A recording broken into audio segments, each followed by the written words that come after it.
അവിഹിതങ്ങൾ കൂടാൻ കാരണം എന്നറിയാം.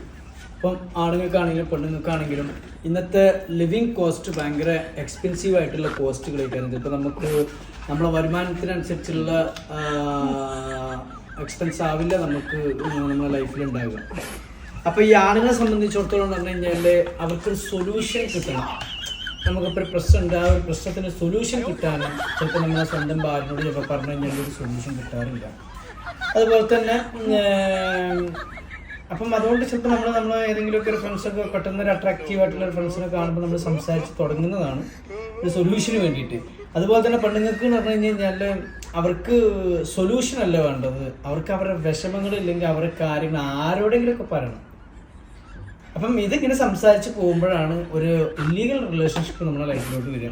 ഇപ്പം ഈ ഒരു പെണ്ണിൻ്റെ ഫോൺ എന്ന് പറഞ്ഞു കഴിഞ്ഞാൽ ഹസ്ബൻഡ് പിടിച്ചുകൊണ്ട് വെള്ളത്തിൽ കൊണ്ടുപോയിട്ടതാണ്. വെള്ളം കയറിയാണ്ട് ഇപ്പോൾ എത്തേണ്ട അവസ്ഥ ഇങ്ങനെയുള്ളത്. അപ്പം പറയാനുള്ളത് പറഞ്ഞു കഴിഞ്ഞാൽ എപ്പോഴും ഒരു ഓപ്പൺ മൈൻഡായിട്ട് ഹസ്ബൻഡ് ആൻഡ് വൈഫ് റിലേഷൻഷിപ്പ് മുന്നോട്ട് പോവുക. അപ്പം എന്ത് കാര്യം പറഞ്ഞു കഴിഞ്ഞാലും അതിനൊരു സൊല്യൂഷന് നിങ്ങൾക്കുന്നുണ്ട് എന്നുള്ളത് എന്ത് ചെയ്യണം, ഭാര്യയ്ക്കും ഭർത്താവിനും തോന്നണം. അതുപോലെ തന്നെ നിങ്ങൾക്ക് എന്ത് തുറന്ന് പറയാമെന്നുള്ളൊരു ഫ്രീഡം ഇല്ലെങ്കിൽ ഒരു ധൈര്യം ഭർത്താവും എന്ത് ചെയ്യണം, കാണിച്ചു കൊടുക്കണം. അപ്പോൾ അങ്ങനെയാണ് ലൈഫ് മുന്നോട്ട് പോവുള്ളൂ എന്ന് തോന്നുന്നു. എൻ്റെ ലൈഫ് നിങ്ങൾ നോക്കണ്ട, എൻ്റെ ലൈഫ് മൂഞ്ചി തെറ്റിക്കിടക്കുകയാണ്.